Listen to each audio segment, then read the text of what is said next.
Aujourd'hui, dans le monde, sur 7 milliards d'êtres humains, 6 milliards ont un téléphone portable alors que seulement 4,5 ont des toilettes.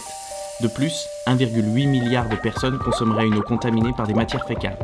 Tous les continents sont touchés, même dans l'Union européenne, plus de 20 millions de citoyens n'ont pas accès à des installations sanitaires adéquates.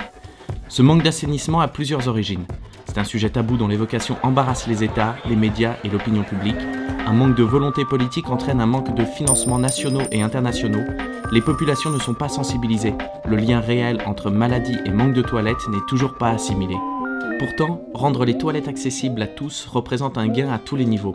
Pour la santé et l'hygiène, 88% des cas de diarrhée dans le monde qui tuent plus de 2000 enfants de moins de 5 ans par jour peuvent être évités grâce à une eau potable, à un assainissement adéquat et à une hygiène suffisante. Pour la nutrition, le nombre d'enfants malnutris pourrait être divisé par 2 grâce à la réduction du nombre de diarrhées à répétition et d'infections intestinales.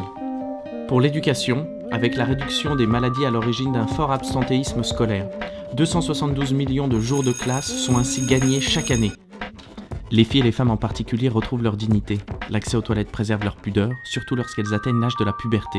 Elles ne sont plus exposées à la honte, à des risques de harcèlement ou d'attaque parce qu'elles n'ont pas d'endroit sûr pour aller aux toilettes. C'est le cas aujourd'hui pour une femme sur 3 dans le monde.